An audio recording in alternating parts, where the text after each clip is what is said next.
everyone, welcome back to me and more.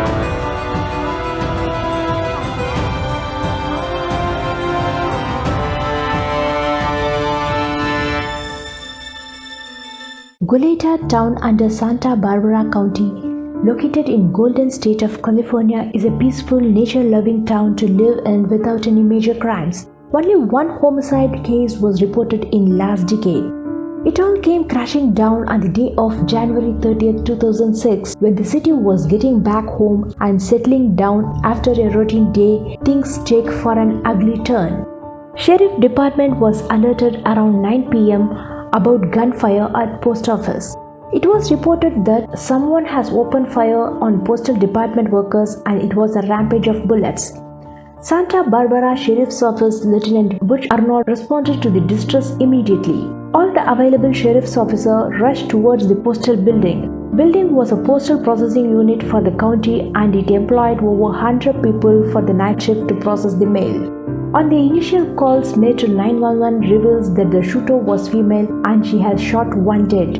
When deputies arrived at the scene, it was chaotic and panicked employees from the postal building was rushing outside. From the survivors, sheriff learned that shooting began at the parking lot and then the shooter entered into the building. Deputies found 2 people dead and 3 critically injured with no time to spare. Deputies breached into the building and started moving towards the sound of gunfire. As soon as they entered into the building, they found the postal supervisor, Charlotte Colton, shot in the head and was struggling for her life. Charlotte Colton was rescued by the deputies and was transported swiftly to the hospital. As the postal sorting facility was large, it was decided not to move in until the SWAT unit was leading front. Based on the eyewitness who rushed out of the building, it was identified as shooter was 44-year-old Jennifer San Marco, ex-employee who has been working in postal service for over 6 years. In 2004, 2 years prior to this gruesome incident, she left her job with the postal service. Jennifer San Marco was born on 5th December 1961. She was brought up in Brooklyn and was graduated from high school in 1978. No one in the school knew her family nor from where she has come from. She moved from New York, Brooklyn to Santa Barbara, where she moved from job to job, started as a correction officer, 911 dispatcher, and a school catering assistant before she joined postal services. She was employed as a full-time worker for night shift for her fast and efficient work in the postal facility. It was noticed by her co-workers that Jennifer was talking to herself and she was not friendly, a loner, and distanced herself from everyone. Her neighbor reported Jennifer was noise compliant. Her co-workers saw her growing quieter and quieter day after day and her behavior became so erratic. To one of her co-workers, she was talking about suicide and displeasure towards living. Concerned for her safety and theirs, worker reported her to the supervisor. When Jennifer was inquired about her health by her superior, she breaks down and was too violent to control. Sheriff office was notified and it took 2 deputies to control her. Jennifer was admitted to state mental health facility for 72 hours on involuntary hold. She was suffering from psychotic delusions and intrusive thoughts and was being consumed by her thought as she was removing herself from the reality. Once she was discharged, Jennifer retired from the postal service on mental health grounds. She decided to move back to East. Car midway breaks down, forcing her to settle in really small, quiet desert town Milan, New Mexico. Here Jennifer buys a property from cash she received from selling her place at Goleta. Jennifer, during her trips to pay her property bills at the village office, she got herself fixated on an employee, Sonia Salazar. Jennifer changed her hairstyle from long to short and spiky. She was not interested to talk to anyone else other than Sonia during her visit to village office. Jennifer was interested in starting a publication business named as Racist Press. When she made her visit to village office, officer noticed that she was arguing with herself.